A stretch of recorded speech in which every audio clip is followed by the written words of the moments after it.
Hello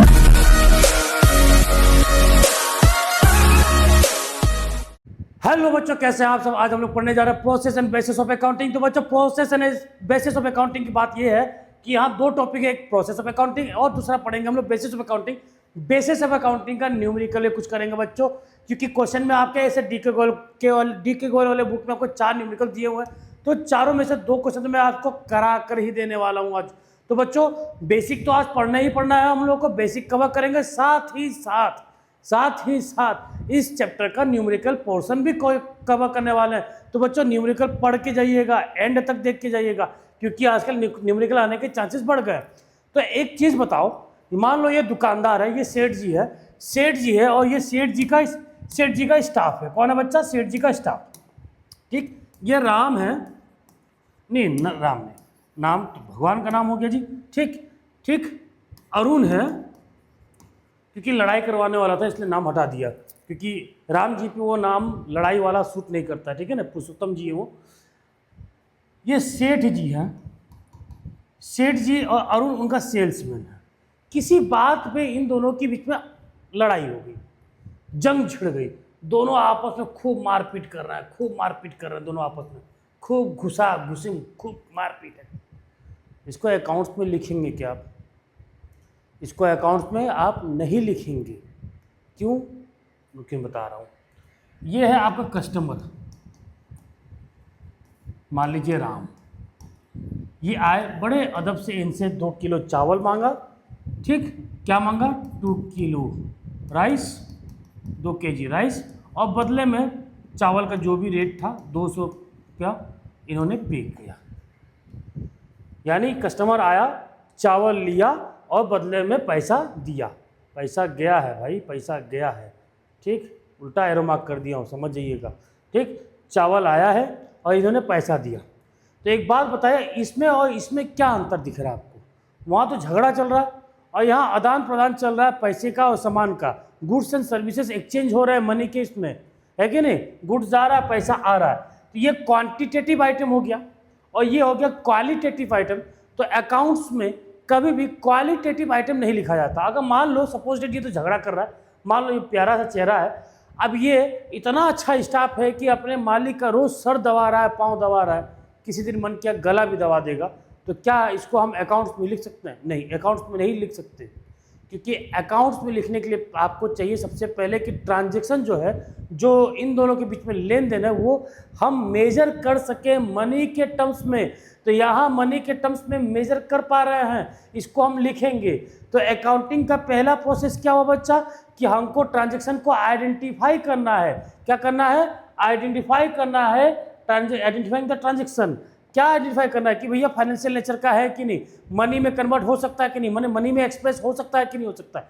तो money में express हो सकता है तो हम अकाउंट्स में लिखेंगे, नहीं हो सकता तो नहीं लिखेंगे। क्वालिटेटिव आइटम नहीं लिखेंगे, क्वांटिटेटिव आइटम को हम लोग लिखेंगे अकाउंट्स में। तो पहला काम क्या हो गया बच्चा, कि आपको ट्रांजेक्शन को आइडेंटिफाई करना है, that can be measure in money और नॉट। पैसे में हम मेजर कर सकते हैं कि नहीं कर सकते हैं, तो आगे का प्रोसेस स्टार्ट होगा। नहीं कर सकते तो भैया आपको तो जगह ही नहीं दिया जाएगा। मान लो एम्प्लॉयज स्ट्राइक में बैठ गए, हड़ताल में बैठ गए, क्या लिखा जाएगा? नहीं लिखा जाएगा। हाँ, एम्प्लॉयज को मैंने समोसा भेजवा दिया, भैया खर्चा है, पैसा जा रहा है, ये लिखा जाएगा।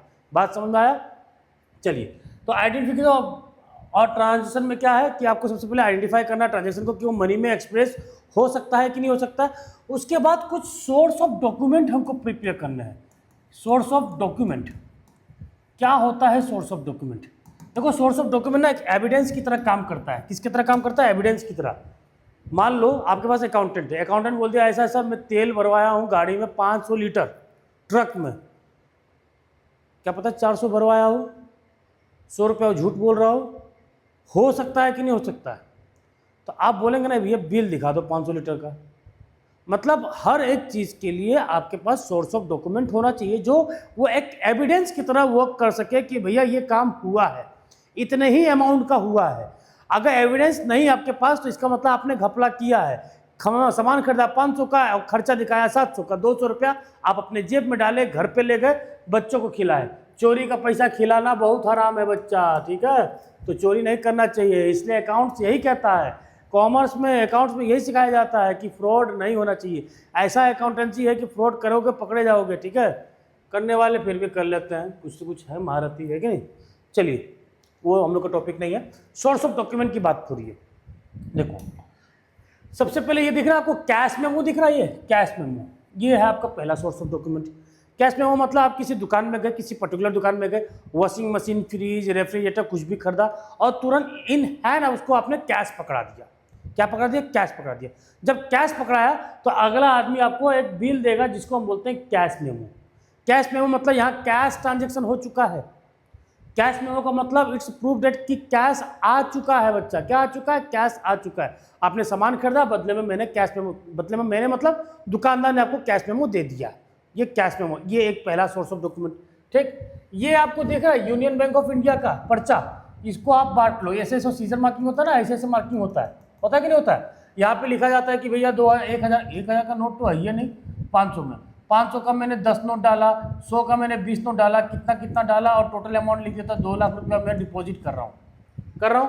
बैंक वाला भी यहाँ पे लिखता है हाँ ठीक है 2 लाख रुपया डिपॉजिट हो रहा है, 2 लाख, ठीक है। और उसके बैंक वाला क्या करता है, यहाँ पे अपना स्टैंप लगाता है, साइन करता है, और ये वाला पन्ना जो है इधर से वाला जो पन्ना जो है ये अपने पास रख लेता है।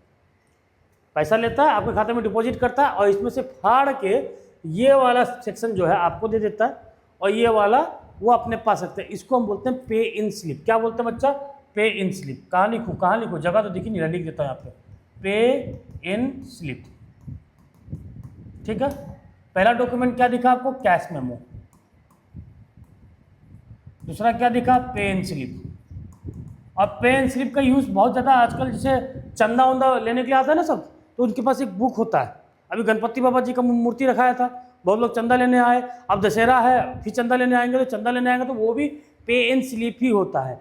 यहाँ वाला पोर्शन चंदा का काट के आपको दे देंगे, यहाँ वाला वो अपने पास रख लेंगे वैसे एविडेंस, ठीक है। ये पे इन स्लिप क्लियर है। रिसिप्ट वगैरह भी होता है, जैसे आप स्कूल में फीस उस पे करते हैं कि नहीं करते हैं, तो स्कूल में फी करते हैं पे, कोचिंग में फी पे करते हैं, तो बदले में क्या मिलता है आपको? रिसिप्ट। रिसिप्ट का मतलब कि हाँ इतना पैसा मिल चुका है, ठीक है। अब बात करते हैं इनवॉइस की। ये बताओ हमने नगद खरीदा या नगद बेचा तो कैश मेमो का आदान प्रदान हुआ। अब उधारी खरीदा तो, उधारी बेचा तो, अब मान लो उधारी हम खरीद रहे हैं, क्रेडिट परचेस कर रहे हैं, उधारी खरीदना मतलब क्रेडिट परचेस। जब क्रेडिट परचेस कर रहे हैं तो इनवॉइस बनेगा। क्या बनेगा? Purchase invoice. क्या बनेगा? Purchase invoice. परचेस में देखो बिल टू किसके नाम पे, शिप टू कहाँ जाएगा, कितना का माल, कितना यही टोटल चार्जेस वगैरह सब कुछ में लिखा रहेगा। इनवॉइस मतलब कि परचेस इनवॉइस मतलब तो उधारी में परचेस किया गया। सेल्स इनवॉइस मतलब आपने उधारी में माल बेचा। बात समझ में आया? ठीक।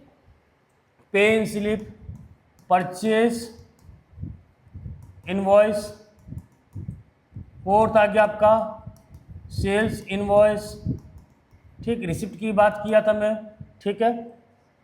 और आपके पास पासबुक आ जाएगा, चेकबुक आ जाएगा। पासबुक चेकबुक तो समझाने की ज़रूरत नहीं है मुझे। ये सारे क्या है बच्चा? Source of document. क्या है? आपने आइडेंटिफाई किया, ट्रांजैक्शन हुआ, उस ट्रांजैक्शन में इन सारे डॉक्यूमेंट्स की जरूरत पड़ेगी। आपने नगद खरीदा तो कैश मेमो चाहिए, उधारी में बेचा तो सेल्स इनवॉइस चाहिए, उधारी में खरीदा तो परचेस इनवॉइस चाहिए, पासबुक या चेकबुक और बैंक से जो रिलेटेड आइटम है वो पासबुक और चेकबुक में। बात समझ में आ गया? यानी आपने आइडेंटिफाई किया और उसको रिकॉर्ड किया, लिखा तो लिखने के लिए सबसे पहले चाहिए क्या? Source of document. अब देखो जब सोर्स ऑफ डॉक्यूमेंट आ गया मेरे पास, मान लो हमने कोई सामान खरीदा नगदी में, मशीन खरीदा और बदले में क्या दिया? पैसा दिया, तो मेरे पास आया क्या है? Cash memo. अब कैश मेमो आया तो हम प्रिपरेशन ऑफ वाउचर में ये देखेंगे कि किसको हम डेबिट साइड में लिखेंगे और किसको हम क्रेडिट साइड में लिखेंगे।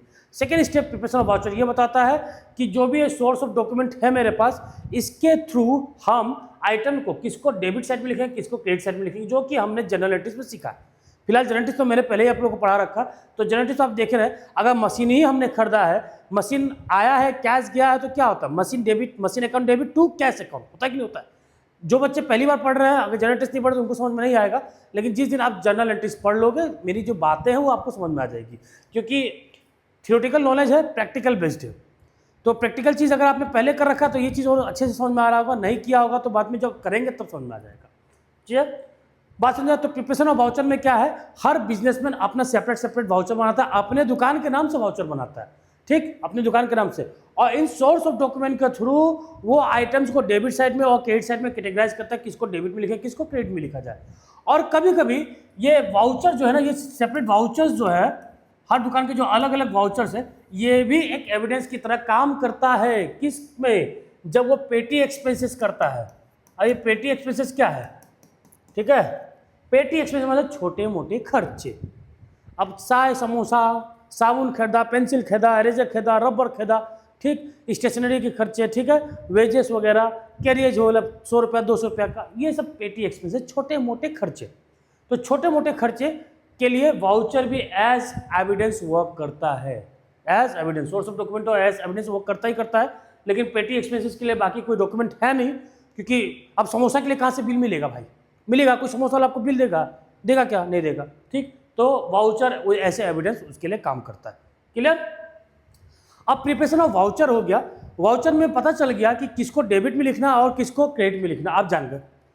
अब जब जान गए तो आप क्या करेंगे, recording of books of original entry, original entry यानी जर्नल एंट्री बनाएंगे। क्या बनाएंगे, जब आप जान गए हैं कि किसको डेबिट में लिखना है, किसको क्रेडिट में लिखना, तो लिख दो, यही है तो जर्नल एंट्री। रिकॉर्डिंग करेंगे, सिस्टमेटिक वे से सबका रिकॉर्डिंग करेंगे, हर दिन में जितना जितना ट्रांजैक्शन हुआ सबको लिखते जाएंगे। क्या करते जाएंगे, लिखते जाएंगे। अब आप जब लिख रहे हैं तो एक दिन में कई सारे ट्रांजैक्शन हो रहा है ना, सुबह सेल्स किया, फिर सेल्स किया, फिर सेल्स किया, फिर सेल्स किया, फिर सेल्स किया, कई जगह सेल्स हुआ कि नहीं हुआ, हुआ कि नहीं हुआ, बताओ।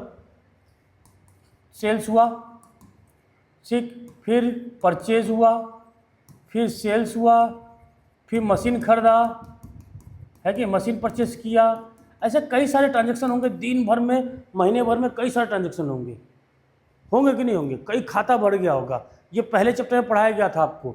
तो अब बोला जा रहा है कि ये जो हमने तय कर लिया कि डेबिट में कौन लिखा जाएगा, क्रेडिट में कौन लिखा जाएगा, तो हमको अब हम ये जो पॉइंट था recording in original in the books of original entry, तो ओरिजिनल एंट्री यानी जनरल एंट्री में हम क्या कर देंगे, रिकॉर्ड कर देंगे।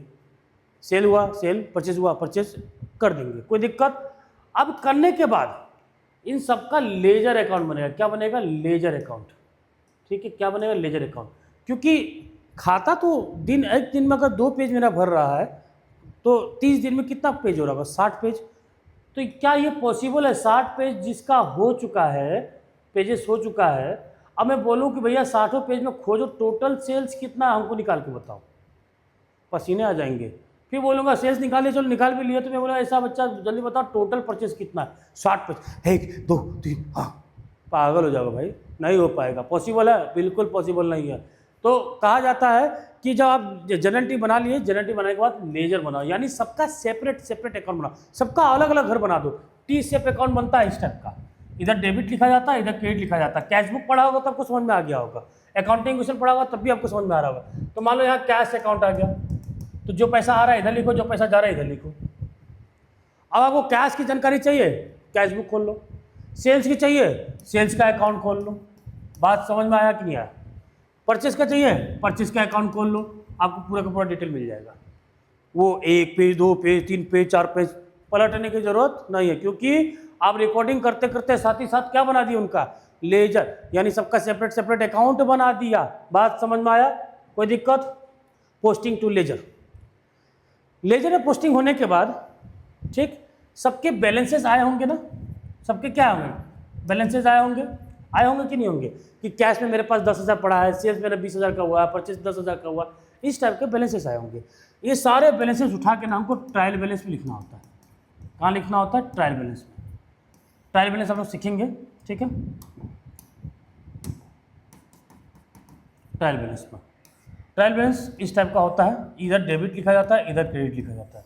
यानी मशीन है, मशीन का कितना बैलेंस है, 2 लाख, डेबिट साइड में लिख दिया। अब ये डेबिट साइड में क्यों लिखा, क्रेडिट साइड में क्यों लिखा, वो तो बात की मैटर बाद में समझाएंगे जब ट्रायल बैलेंस पढ़ाएंगे। फिलहाल ये समझो, ठीक, कैश 1 लाख पड़ा है मेरे पास, ठीक, परचेज 1,000 का हुआ है, इस टाइप में। सेल्स हुआ 3 लाख 1,000 का मान लो, ठीक। अब हम कर देंगे टोटल, टोटल में दोनों तरफ साइड बराबर आना चाहिए। बराबर आ गया मतलब ना आपने जनरल एंट्री में गड़बड़ किया, ना आपने लेजर में गड़बड़ किया, ट्रायल बैलेंस में आ गया आपका आंसर पूरा बराबर। आंसर बराबर आना चाहिए। बराबर आएगा मतलब ट्रायल बैलेंस सही है, मतलब आपने यहाँ गलती नहीं किया, यहाँ नहीं गलती किया। कुछ भी हेरा फेरी करेंगे ट्रायल बैलेंस तुरंत एरर दिखाएगा, टंग गड़बड़ है, कुछ घोटाला है। बात समझ में आया कि नहीं समझ में आया? समझ में आया? अब ट्रायल बैलेंस के बाद ना देखो स्टेप दिखा देता पहले, preparation of trial balance and financial statement. देखो फाइनेंशियल स्टेटमेंट बनता है ट्रायल बैलेंस के बाद, जब हमको सारा चीज़ पता चलेगा, कितना सेल्स हुआ, कितना परचेज हुआ, कितना खर्चा, कितना मुनाफा, सब कुछ पर मुनाफा नहीं, प्रॉफिट नहीं पता चला। अब हमको बनाना पड़ता है trading account, trading and profit and loss account. Trading and profit and loss account में हम ग्रॉस प्रॉफिट ट्रेडिंग अकाउंट में निकालते हैं, नेट प्रॉफिट निकालते हैं प्रॉफिट एंड लॉस अकाउंट में। ये चैप्टर नंबर 20 और 21 है आपके बुक में, 20 और 21 फाइनेंशियल स्टेटमेंट, वहाँ हम लोग लास्ट में पढ़ेंगे। बहुत अच्छा चैप्टर है, बहुत हैवी चैप्टर है, मजा आएगा चैप्टर को पढ़ने के लिए। और लास्ट में हम लोग बनाते हैं बैलेंस शीट। बैलेंस शीट में हम ये देखते हैं कि मेरे पास कितना लायबिलिटी है और कितना एसेट्स है, जिससे हमको पता चलता है बिजनेस का फाइनेंशियल पोजीशन।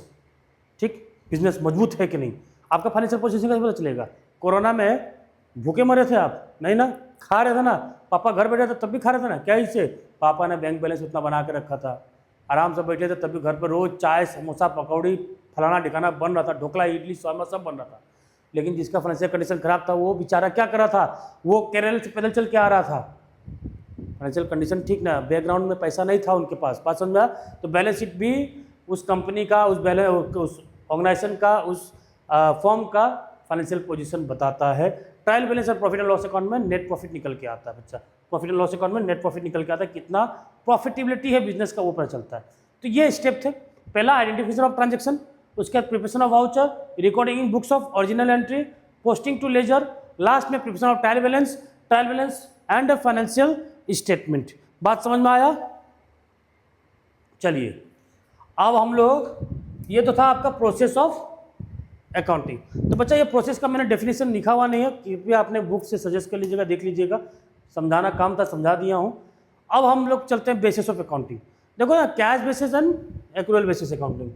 ठीक है, ध्यान से लीजिए। ये दुकानदार, फिर से वही दुकानदार वापस आ गया, इसने, ठीक है, इसने एक मोनू नाम के व्यक्ति को सामान बेचा। यहाँ हम करते हैं कैश बेसिस इस साइड में, इधर हम लोग कर देते हैं एक्रूअल बेसिस। इधर करते हैं कैश बेसिस, इधर करते हैं एक्रूअल बेसिस।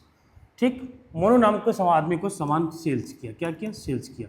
सेल किया 10 फ़रवरी को, 10 फ़रवरी को। अब मोनू जो है इसको पैसा दे रहा है 10 अप्रैल को। कब? 10 अप्रैल को, समझिएगा। मोनू ने सामान कब खरीदा दुकानदार से? सेल्स में। कब? 10 फ़रवरी को, यानी दुकानदार ने सामान बेचा। मोनू का पॉइंट ऑफ व्यू से नहीं, इनके पॉइंट ऑफ व्यू से देखना हमको। दुकानदार ने सामान बेचा कब? 10 फ़रवरी को। और मोनू ने दुकानदार को पैसा कब दिया? 10 अप्रैल को। तो कैश बेसिस अकाउंटिंग ये कहता है जिस दिन कैश रिसिप्ट हुआ है उस दिन रिकॉर्ड करो, यानी इस पर्टिकुलर डेट पे रिकॉर्ड होगा। 10 अप्रैल को रिकॉर्ड होगा। कब रिकॉर्ड होगा? 10 अप्रैल को, जब कैश रिसिप्ट होगा। क्या होगा? कैश रिसिप्ट होगा तब रिकॉर्ड होगा। बात समझ में आया? अब दूसरा एंड और देखिए, क्योंकि ये तो रेवेन्यू का था। ठीक, अब एक देखिए एक्सपेंसेस का। मान लो इसके पास पोस्टपेड सिम है, पोस्टपेड सिम का बिल आया 10 जनवरी को कि भैया आपका 1000 रुपये का बिल बन गया, पेमेंट कर दो। और ये बंदा पेमेंट कर रहा है 20 जनवरी को। कब कर रहा है? 20 जनवरी को 10,000। अब बताओ कब लिखा जाएगा? 10 जनवरी को कि 20 जनवरी को?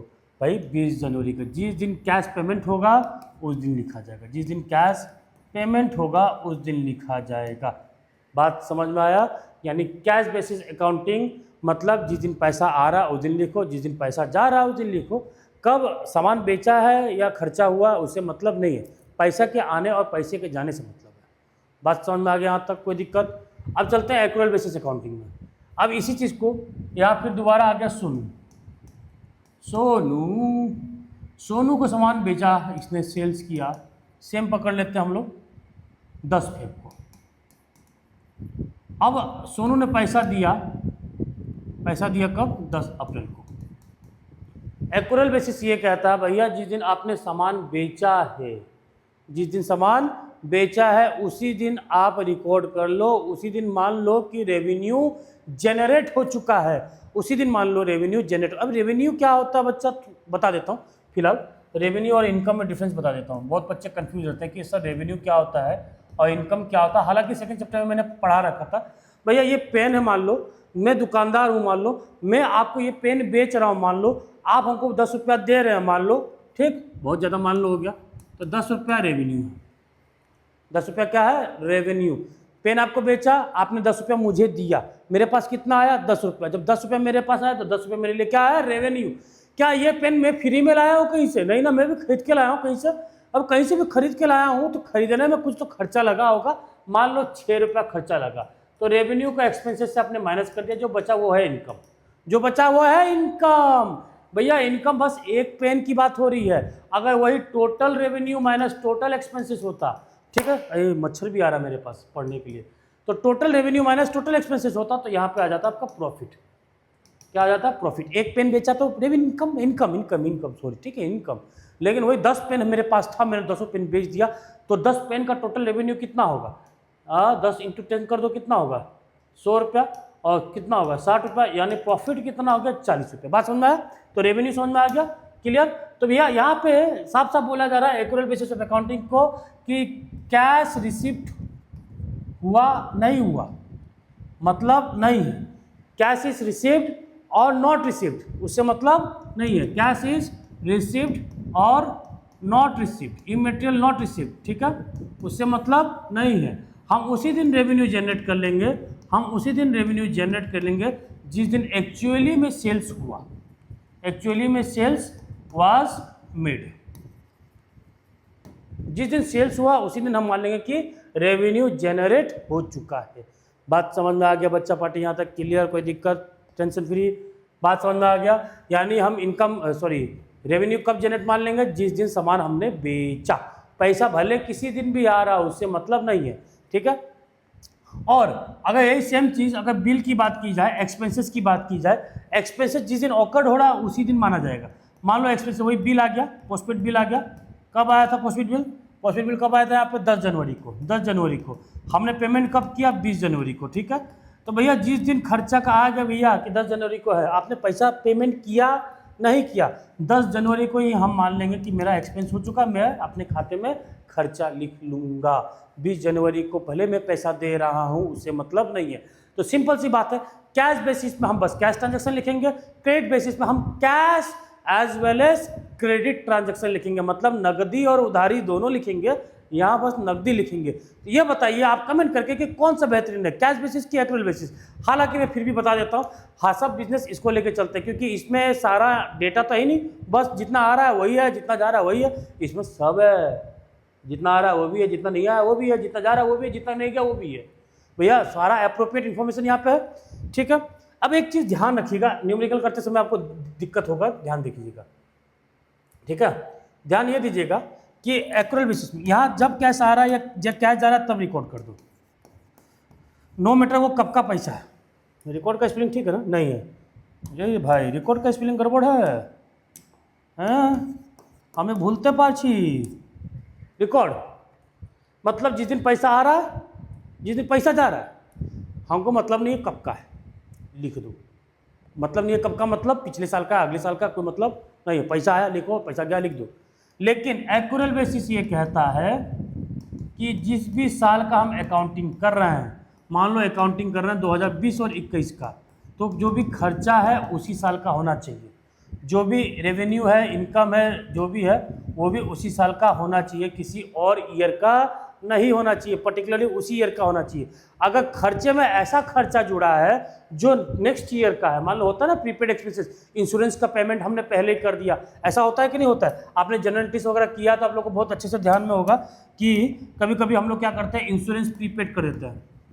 इंश्योरेंस प्रीपेड, इंश्योरेंस प्रीपेड का मतलब क्या, नेक्स्ट ईयर का पेमेंट हुआ, यानी 2021-22 का, ठीक। इंश्योरेंस टोटल 15,000 पेमेंट हुआ था, जिसमें इंश्योरेंस प्रीपेड 3,000 था।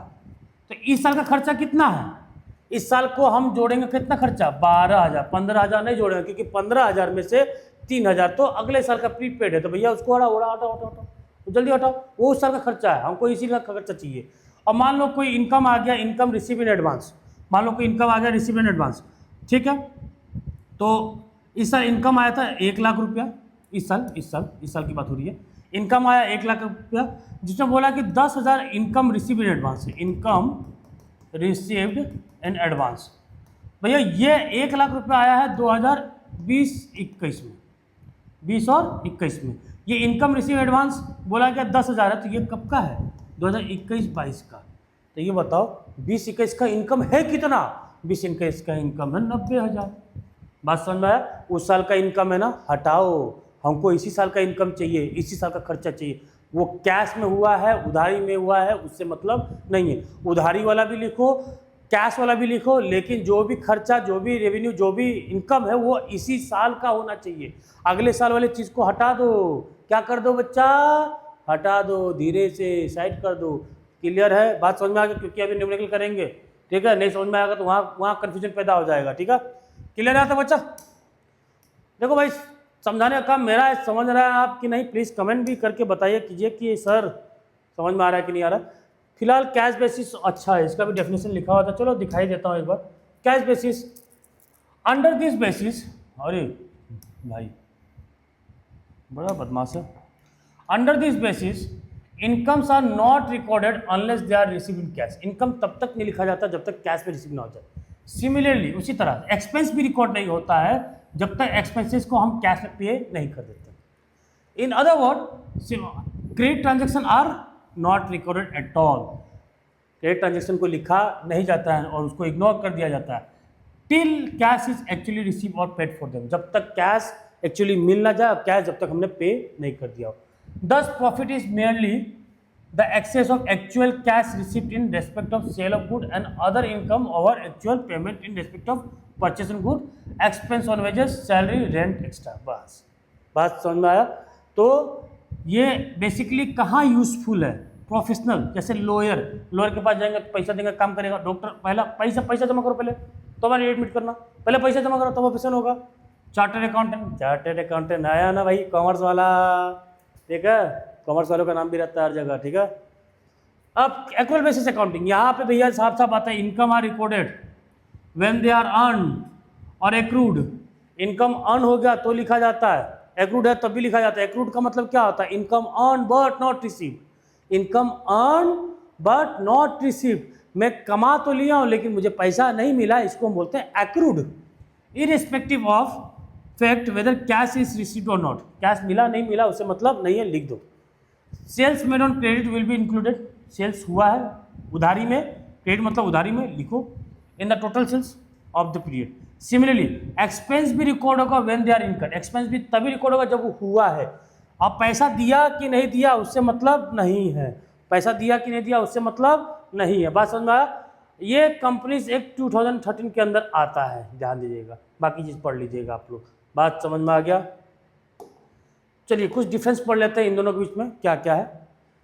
Recording of cash and credit transaction, cash, recording of cash and credit मतलब नकदी और उधारी। भैया कैश बेसिस में बस कैश ट्रांजेक्शन रिकॉर्ड होगा, एक्रूअल में भैया कैश भी होगा क्रेडिट भी होगा, दोनों होगा, वो दोनों को लेके चलता है। अच्छा इंसान है। Timing of recording of income, income cash basis में कब रिकॉर्ड होगा? जब कैश आया होगा। Only those incomes are recorded which have been receive in cash. और यहाँ भैया कैश आया नहीं आया उससे मतलब नहीं है, जब जिस दिन ऑकर्ड हुआ उस दिन लिख दो। All incomes are recorded whether cash is received for them और नॉट, कैश मिला नहीं मिला उससे मतलब नहीं। सेम चीज एक्सपेंसेस के साथ है कि खर्चा कब लिखा जाएगा? खर्चा तभी लिखा जाएगा जब हमने कैश पे किया। यहाँ पे खर्चा हम तब लिखेंगे जब खर्चा एक्चुअली में हुआ, कैश पे किया कि नहीं किया उससे मतलब नहीं है। लीगल पोजीशन, लीगल पोजीशन इसका कोई, इट इज नॉट रिकॉग्नाइज, ये रिकॉग्नाइज है under companies act 2013। Clear? Settlement of correct profit and loss, correct profit and loss कौन देगा? सिंपल सी बात है, ये तो नहीं देगा क्योंकि इसके पास इनकम्प्लीट डेटा है, इसके पास कंप्लीट डेटा है। बात में तो ये पूरा प्रॉफिट एंड लॉस सही नहीं देगा, ये देगा। क्लियर? सुटेबिलिटी आप बता ही दिया था, ये कैश बेसिस अकाउंटिंग किसके लिए सुटेबल है? डॉक्टर्स के, लॉयर्स के लिए। अरे सीए भी लिखो भाई, सीए, ठीक, अरे अपना आदमी होना चाहिए। और यहाँ पे the basis is adopted by business enterprise, दुकानदार लोग करते हैं। भैया ग्राहक को उधारी नहीं देंगे तो ग्राहक अगले दिन से नहीं आएगा। हाँ, इतने देर से सामान कोई दे दो, उधारी नहीं दे पा रहा हमको, बहुत बहुत बड़का हुआ हो गया है कि नहीं? चलिए अब हम लोग स्टार्ट करते हैं न्यूमेरिकल, ठीक है। तो आधा घंटा का हो गया क्लास, आई थिंक 15 मिनट और लेगा, ये पूरा चैप्टर मैं ख़त्म कर दूंगा। चलिए देखो, डिटेल में पढ़ाने की वजह से थोड़ा टाइमिंग मेरा बढ़ जाता है बच्चा, ठीक। तो कोशिश मेरी तो यह है कि मैं पूरा बेसिक फंडामेंटल दे दूँ, आपको बेसिक चीज़ें समझा दूँ आराम से, ताकि आपको समझ में आ जाए। बाकी चीज़ तो नोट्स वगैरह तो आपकी बुक में आएगी। Following information is obtain from the book of mister Shekhawat. किसके बुक से? शेखावत की। फॉर द ईयर एंडेड 31 मार्च। कब? 31 मार्च में, ठीक है, 2005। अब पहला दिया कैश सेल। कैश सेल कितना हुआ है? 5,20,000। क्रेडिट सेल कितना हुआ है? 1,40,000, ठीक है। और एक्सपेंसेस यहाँ देखिएगा, ये कैश सेल हुआ है, ये क्रेडिट सेल हुआ है, ठीक है, ये हुआ है क्रेडिट सेल, ठीक है, ये हुआ है credit sale. Expenses out of इस 60,000 still be to be paid, मतलब 60,000 पे नहीं हुआ है अभी तक। 4,10,000 में टोटल एक्सपेंसेस हुआ है 4,10,000। 4,10,000 में से अभी तक 60,000 पे नहीं हुआ है, तो एक्चुअली पे कितना हुआ है? 3,50,000, ठीक है। ऐसा ना नेट प्रॉफिट और लॉस, नेट प्रॉफिट और नेट लॉस निकालो mister Shekhawat. Cash basis of accounting से निकालना है, एक्रूअल बेसिस ऑफ अकाउंटिंग से निकालना है। क्या आप निकाल लेंगे? यहाँ हम करते हैं कैश बेसिस और यहाँ हम करते हैं एक्रूअल बेसिस। यहाँ हम करते हैं कैश बेसिस, यहाँ हम करते हैं एक्रूअल बेसिस, ठीक है। तो चलिए पहला कैश बेसिस में हम निकालते हैं टोटल रेवेन्यू। अब रेवेन्यू क्या आप लोग को पता ही है, सबसे पहले निकालते हैं हम लोग टोटल रेवेन्यू, ठीक है। तो कैश बेसिस में बस कैश ट्रांजैक्शन लिया जाएगा, कोई उधारी वाली ट्रांजैक्शन नहीं। तो रेवेन्यू, क्योंकि इन टोटल प्रॉफिट निकालना है तो हमको टोटल रेवेन्यू चाहिए, चाहिए कि नहीं चाहिए? Total revenue minus total expenses, ये पढ़ाया था ना आप लोग को, total revenue minus total expenses equal to profit. पढ़ाया था? नहीं पढ़ाया था? भूल गए? ठीक। तो सबसे पहले निकालो सेल्स। कैश सेल चाहिए हमको, बस कैश सेल्स। कैश सेल्स कितना है? 5,20,000, 5,20,000। क्रेडिट सेल को नहीं लेंगे, उधारी वाला चीज़ कैश बेसिस पे नहीं आएगा। अब एक्सपेंसेस की बात की जाए, लेस एक्सपेंसेस भी कौन सा होना चाहिए? Cash expenses. अब कैश एक्सपेंसेस देखो 4,10,000 है, कितना है? 4,10,000, ठीक। तो रुको रुको रुको, यहाँ पे हम लिखते हैं एक्सपेंसेस 4,10,000, कितना? 4,10,000, ठीक है। रुक जा बच्चा, second total expenses, total expenses. अब यहाँ पे एक्सपेंसेस कितना आ रहा है? खर्चा दिखाया जा रहा है 4,10,000, जिसमें बोला जा रहा है less cash note expenses not paid in cash, मतलब ये out of this 60,000 is still to be paid. Still to be paid मतलब अभी तक पे नहीं हुआ, स्टिल टू बी पेड मतलब आउटस्टैंडिंग है, ठीक है, आउटस्टैंडिंग है, अभी तक पे नहीं हुआ है, मतलब कैश नहीं गया। तो कैश नहीं गया तो भैया क्या करेंगे हम? माइनस कर देंगे 60,000, यानी कितना हो गया? 3,50,000, 3,50,000। अब नेट प्रॉफिट निकाल दो, निकल जाएगा।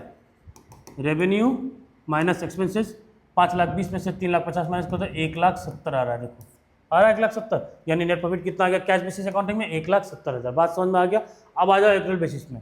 यहाँ सबसे पहले निकालो टोटल रेवेन्यू, क्योंकि एक्रूअल बेसिस है तो यहाँ पे नगद भी चलेगा और उधारी भी चलेगा। क्या चलेगा? नगद भी चलेगा और उधारी भी चलेगा, ठीक है बच्चा। आज कुछ स्पेलिंग मिस्टेक हो रहा है, आज नहीं, सब ठीक है। एक्रूअल बेसिस में क्या चलेगा? कैश भी चलेगा और रेवेन्यू भी चलेगा, ठीक। तो टोटल रेवेन्यू सबसे पहले निकालिए आप कैश सेल। क्या निकालिए? कैश सेल्स, ठीक है। कैश सेल कितने का आ रहा है? 5,20,000 का। उसके बाद क्रेडिट सेल निकालिए। क्रेडिट सेल कितने का है? 1,40,000 का। यानी टोटल रेवेन्यू आपने जनरेट कर लिया 6,60,000। टोटल रेवेन्यू कितना जनरेट कर लिया? 6,60,000। फिर आप लेस कीजिए एक्सपेंसेस। अब एक्सपेंसेस में कौन कितना पे हुआ कैश से, कितना नहीं हुआ उससे मतलब नहीं, क्योंकि एक्रूअल बेसिस है। एक्रूअल बेसिस ये करता है खर्चा हुआ है लिख दो, कैश में हुआ है कैश में नहीं हुआ उससे मतलब नहीं, पूरा का पूरा खर्चा माइनस कर दो। 4,10,000 यानी हो गया यहाँ पे 50,000 और यहाँ पे 2 लाख, यानी यहाँ पे नेट प्रॉफिट आ गया कितना? 2,50,000। देखो दोनों में अंतर दिख रहा है कि नहीं दिख रहा है? क्वेश्चन सेम है, एक में 1,70,000 आ रहा है कैश बेसिस में और उसमें आ रहा है कितना? 2.5 लाख रुपया। अंतर आया कि नहीं आया? तो ये अंतर है कैश बेसिस और एक्रूअल बेसिस में। इसमें इतना कम दिखा रहा है, इसमें ज़्यादा दिखा रहा है, ठीक है। अब आ जाओ दूसरे क्वेश्चन पे, ठीक। यहाँ थोड़ा सा आपको दिक्कत होने वाला है समझने में, समझ में आ गया हो तो आ जाएगा तो ठीक है, वेल एंड गुड। नहीं समझ में आएगा थोड़ा सा आपको दिक्कत महसूस होगा, ठीक है, थोड़ा सा दिक्कत महसूस होगा, ठीक। सबसे पहले हम लोग करते हैं कैश बेसिस अकाउंटिंग और उसके बाद करते हैं हम लोग एक्रूअल बेसिस अकाउंटिंग। इसकी जगह छोड़ देता है एक्रूअल बेसिस के लिए, और यहाँ हम लोग करते हैं कैश बेसिस। ठीक है, अब कैश बेसिस में सबसे पहले हमको चाहिए क्या, टोटल रेवेन्यू। टोटल रेवेन्यू, ठीक है, टोटल रेवेन्यू कैसे निकलेगा, सेल से निकलेगा। और कैश बेसिस में क्या चाहिए आपको, कैश सेल चाहिए। तो सबसे पहले कैश सेल आया, कैश सेल आ गया, कैश सेल्स आ गया। कैश सेल्स कितना आ गया, कैश सेल आ गया आपका 40 लाख। कितना आ गया, 40 लाख। ठीक है, क्रेडिट परचेज से मतलब नहीं है, क्रेडिट सेल से मतलब नहीं है अभी, मतलब है, मतलब उधारी वैसे तो मतलब ही नहीं है, काम खत्म। इनकम रिसीव्ड, इनकम रिसीव्ड कितना है, 80,000। चलो इसको भी लिख दो, इनकम, कैश रिसीव्ड है, इनकम रिसीव्ड कितना, 80,000 लिख दो। अब आगे बोल रहा है income receive advance, income advance में मिला, कितना मिला, 6,000, जो कि इस 80,000 में 6,000 इंक्लूड था। हमको उससे मतलब है क्या, कब का इनकम रिसीव हुआ उससे हमको मतलब नहीं है, पैसा आ रहा है इससे मतलब है। यानी पैसा 80,000 आया ना, उससे मतलब है उस 80,000 में 6,000 हमको एडवांस में मिल गया, उससे मतलब नहीं है। कैश रिसिप्ट हो गया 80,000 लिख दो, कोई दिक्कत। Income due but not received, income due है लेकिन रिसीव नहीं हुआ है। इनकम ड्यू, ड्यू मतलब but not received, income earn तो कर चुका हूँ लेकिन पैसा मिला नहीं है। पैसा नहीं मिला तो कैश बेसिस अकाउंटिंग में नहीं आएगा। अब आ जाओ एक्सपेंसेस पे, एक्सपेंसेस पेड। अब निकालो total expenses, expenses paid, expenses कितना पे हुआ, 8,50,000। ठीक, तो एक्सपेंसेस लिखिए, expenses paid, cash expenses paid कितना, 8,50,000 है। ये टोटल कर दिया 40,80,000 हो जा रहा है। एक्सपेंसेस पेड कितना है, 8,50,000, ये तो माइनस होगा ना। उसके बाद बोला गया एक्सपेंस पेड इन एडवांस, कुछ खर्चा जो है 8,50,000 में हमने 20,000 एडवांस में पे कर दिया। उससे क्या मतलब, कैश गया ना। कैश बेसिस ये कहता है कैश आया लिख दो, कैश जा रहा लिख दो, कब का है उससे मतलब नहीं है, लिख दो। कैश आ रहा तब भी लिखो, कैश जा रहा तब भी लिखो। ठीक, किस पीरियड का उससे मतलब नहीं है। एक्सपेंसेस नॉट येट पेड, ये पेड हुआ ही नहीं है तो कैश गया ही नहीं, जरूरत नहीं है। तो एक चीज यहाँ और कोई खर्चा है क्या, देखो कैश परचेस हुआ, कैश परचेस कितना, 15 लाख का। और क्रेडिट परचेस मतलब नहीं है, कैश परचेस कितना हुआ, ये भी तो खर्चा है। तो कैश परचेस कितने का है, 15 लाख का। तो 15 लाख भी आप माइनस कर दो। ठीक है, एक काम करो, यहाँ पे 8,50,000 लिखो और यहाँ लिखो 15 लाख। ठीक, टोटल करो, अब माइनस करो, अब माइनस करो एक साथ, है कि नहीं, अच्छा लगेगा, खूबसूरती होनी चाहिए, है कि नहीं। तो यहाँ पे हो जाएगा 23,50,000, तो 30। ठीक, अब यहाँ पे आ गया 7, 17,30,000। कितना आ जा रहा बच्चा, 17,30,000। ये आपका net profit as per cash basis, net profit as per cash basis. अब हम लोग करते हैं एक्रूअल बेसिस पे। तो एक्रूअल बेसिस में टोटल रेवेन्यू जब निकालने जाएंगे हम, तो वो कैश का है, क्रेडिट का है, उससे मतलब नहीं है। सब लिखो, जितना टोटल सेल्स हुआ सब लिखो, कैश सेल्स भी लिखो, क्रेडिट सेल्स भी लिखो। कैश सेल कितना है, 40 लाख, तो कैश सेल लिखो 40 लाख। ठीक, फिर क्रेडिट सेल कितना है, 5 लाख, क्रेडिट सेल लिखो 5 लाख। ठीक है, हो गया तुम्हारा 45 लाख। ठीक, अब उसके बाद और क्या क्या इनकम है, इनकम रिसीव्ड 60,000। ठीक है, इनकम रिसीव्ड कितना है, नहीं 80,000 है, सॉरी 80,000। अब देखो 80,000 में इनकम रिसीव इन एडवांस दिया ना 6,000, मतलब 80,000 में 6,000 इनकम रिसीव्ड इन एडवांस है। तो ये इस जो इनकम रिसीव एडवांस है वो कब का है, यानी नेक्स्ट ईयर का। तो नेक्स्ट ईयर का इनकम हम एक्रूअल बेसिस में नहीं लेते हैं। एक्रूअल बेसिस में कहा जाता है जो भी एक्सपेंसेस हो, जो भी इनकम हो, कैश में हो क्रेडिट में हो, वो इसी साल का होना चाहिए, नेक्स्ट ईयर का नहीं होना चाहिए। यानी ये जो 6,000 का इनकम है वो नेक्स्ट ईयर का है, तो ये 6,000 का इनकम हटा दो। Less income received in advance, income received in advance कितना, 6,000 माइनस कर दो। यानी इस साल का इनकम कितना है, 74,000। इस साल का इनकम कितना है, 74,000 लिख दिया। ठीक, अब देखो income due but not receive, income तो कमा लिया लेकिन मिला नहीं है, इनकम हुआ ना, लिख दो भैया, जोड़ो इसको, ऐड करो। Income due but not received, income due but not received कितने का है भैया, 15,000 का, जोड़ दो।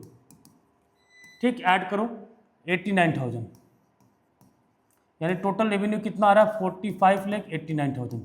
टोटल रेवेन्यू आ रहा है आपका 45,89,000। कोई दिक्कत। अब आ जाओ टोटल एक्सपेंसेस निकालने में। अब टोटल एक्सपेंसेस निकालिए, ठीक है। टोटल एक्सपेंसेस की बात की जाए तो जितना कैश परचेस है वो भी होगा, उधारी में खरीदा वो भी होगा। कैश परचेस कितना है 15 लाख, क्रेडिट परचेस कितना है, कैश परचेस 15 लाख है, क्रेडिट परचेस कितना है, क्रेडिट परचेस कितना है 3 लाख। टोटल हो गया यहाँ पे परचेस तो हो गया 18 लाख। और खर्चा कितना कितना है, अब इनकम तो हो गया खत्म, अब यहाँ पे एक्सपेंसेस में आ जाओ। एक्सपेंसेस पेड में, एक्सपेंसेस पे कितना कितना है, एक्सपेंसेस में 8,50,000, ध्यान से देखिएगा यहाँ पे 8,50,000। अब बताओ एक्सपेंसेस पेड हुआ 8,50,000, जिसमें से एक्सपेंस पेड इन एडवांस, कुछ खर्चे का पेमेंट हमने एडवांस में कर दिया। मैंने बताया था प्रीपेड एक्सपेंसेस, भैया प्रीपेड एक्सपेंसेस तो हमने नेक्स्ट ईयर के लिए किया। इस साल का खर्चा कितना है, हमने खर्चा पे किया 8,50,000, इस 8,50,000 में जो खर्चा 20,000 का है वो नेक्स्ट ईयर का है। ये 20,000 का पैसा कब का है, नेक्स्ट ईयर का है, यानी इस साल का खर्चा कितना है 8,30,000, तो हम मैनेज कर देंगे less expenses paid in advance, ठीक है। एक्सपेंसेस पेड इन एडवांस कितना माइनस करना है भैया, हमको माइनस करना है 20,000, कितना हो जाएगा 8,30,000, 8,30,000। कोई दिक्कत, रुको 8,30,000 भी छोड़ो भी, रुको रुको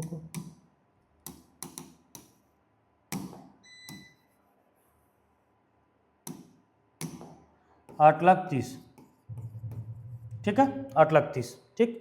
अब देखो यहाँ पे लिखा है expenses not yet paid, expenses पे नहीं हुआ, तो इसी साल का खर्चा है ना, एक्रूअल बेसिस से, पे हुआ नहीं हुआ उससे मतलब नहीं है, तो उसको भी ऐड कर दो। Add expenses not yet paid, अभी तक खर्चा पे नहीं हुआ है, आउटस्टैंडिंग एक्सपेंसेस है कितने का 45,000 का, ऐड कर दो। टोटल हो जा रहा है तुम्हारा 8,75,000, यानी टोटल रेवेन्यू नहीं, ये टोटल रेवेन्यू नहीं है, इन दोनों को ऐड करना है हम लोग को अभी, ठीक है।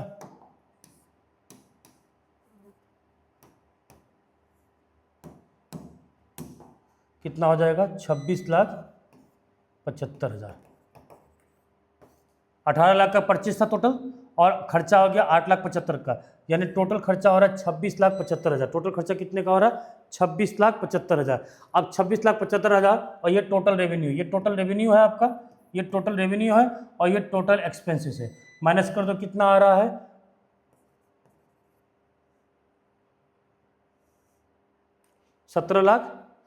19,14,000, 19,14,000, यहाँ नेट प्रॉफिट आ गया 19,14,000। देखो कैश बेसिस में कितना आया था 17,30,000 और एक्रूअल बेसिस में कितना 19,14,000। बात समझ में आया। पहले यहाँ पे आपने टोटल रिसिप्ट निकाला, ठीक, टोटल रेवेन्यू निकाला, और टोटल रेवेन्यू कैश भी है एज वेल एज क्रेडिट भी है, और उसके बाद आपने टोटल एक्सपेंसेस निकाला। टोटल एक्सपेंसेस आपका कैश खर्चा भी है और क्रेडिट खर्चा, मतलब क्रेडिट खर्चा मतलब जो खर्चा का पेमेंट आपने अभी तक किया नहीं, इसमें सारा के सारा कैश रिसिप्ट हुआ है तो लिखा गया, कैश इनकम रिसिप्ट हुआ है तो लिखा गया, कब का है किस पीरियड का उससे मतलब नहीं। लेकिन इसमें यह है एक्रूअल बेसिस में कि इनकम भी इसी साल का होना चाहिए। इनकम रिसीव इन एडवांस था, अगले साल का था, उड़ा दिया। इस साल का खर्चा, इस साल का इनकम मिला नहीं है तब भी हमने जोड़ दिया क्योंकि इनकम इसी साल का है। तो कैश इनकम हो, अभी तो इनकम नहीं मिला हो तो मतलब नहीं है, हमको लिखना पड़ेगा। एक्रूअल बेसिस में कैश हो उधारी हो उससे मतलब नहीं, इनकम आपने जनरेट कर लिया, भले पैसा मिला नहीं मिला उससे मतलब नहीं, लिखो ऐड कर दो।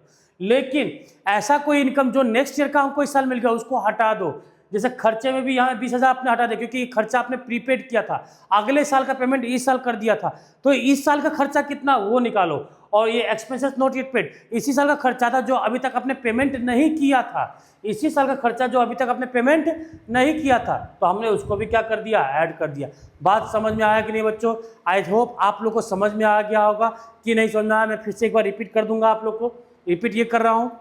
कैश बेसिस में टोटल रेवेन्यू निकाला, टोटल रेवेन्यू के लिए क्या किया आपने, सबसे पहले कैश सेल लिया, क्रेडिट सेल को छोड़ दिया, फिर इनकम कोई रिसिप्ट हुआ, इनकम रिसिप्ट जो हुआ जितना हुआ वो आने वाले साल का भी पैसा उसमें था, उससे मतलब नहीं है, जितना हुआ हमने जोड़ दिया सब। अच्छा अब कैश खर्चा जितना हुआ लिख दिया, जितना कैश एक्सपेंसेस पेड हुआ 8,50,000 लिख दिया। अब इस एक्सपेंसेस पेड में कुछ खर्चा ऐसा था जो नेक्स्ट ईयर का था, मतलब नहीं है भैया, खर्चा हमने पे किया इस साल, कैश गया है लिख दो, मतलब जोड़ दो। और कैश परचेस हुआ लिख दिया, उधारी परचेस नहीं लिखा। यहाँ पे खर्चा था जिसका पेमेंट नहीं हुआ वो नहीं लिखा, बस वही खर्चा वही परचेस लिखा जिसमें आपने पैसा दिया। कैश आ रहा है तो लिखा, कैश जा रहा है तो लिखा, तो हमने प्रॉफिट निकाल दिया। अब यहाँ पे एक्चुअल बेसिस में क्या है कि हमने जब रेवेन्यू निकालने का सिलसिला स्टार्ट किया तो कितना कैश में बेचा कितना उधारी में बेचा दोनों को लिखा। इनकम जो रिसीव्ड हुआ उसको लिखा। अब इनकम रिसीव में ऐसा इनकम था 6,000 का जो नेक्स्ट ईयर का था, तो नेक्स्ट ईयर का इनकम एक्चुअल बेसिस कहता है कि हमको इनकम भी इसी साल का चाहिए, वो वेदर कैश हो क्रेडिट हो उससे मतलब नहीं, खर्चा भी इसी साल का चाहिए, वेदर कैश हो क्रेडिट हो उससे मतलब नहीं। अगले साल का कोई भी चीज़ हटा दो, तो अगले साल का इनकम था एडवांस मिला था हटा दिया। इस साल का कुछ इनकम था जो कि यहाँ पे देखो income due but not received, income आप तो जनरेट कर लिया था लेकिन अभी तक पैसा मिला नहीं था, उसको भी ऐड कर दिया। बात समझ में आ गया? खर्चे के साथ भी वैसे ही खेल हमने खेला। तो आई होप आप लोगों को ये चैप्टर बहुत अच्छे समझ में आ गया होगा। एक ही वीडियो में मैंने ये चैप्टर आपको समझाने की कोशिश की, कैसा लगा? मैं देखो थ्योरी तो पढ़ाया और साथ ही साथ आपको न्यूमेरिकल भी कराया। न्यूमेरिकल कहीं ना कहीं आपको हेल्प करने वाला है इन द फ्यूचर बच्चों। सो बच्चों लाइक करें, सब्सक्राइब करें और अपने दोस्तों को शेयर करें और प्लीज़ कमेंट करके बताएं कैसा लगा कैसा नहीं लगा। अब अगला वीडियो का भी इंतजार करिएगा, जल्दी से लाइक करें। धन्यवाद बच्चों।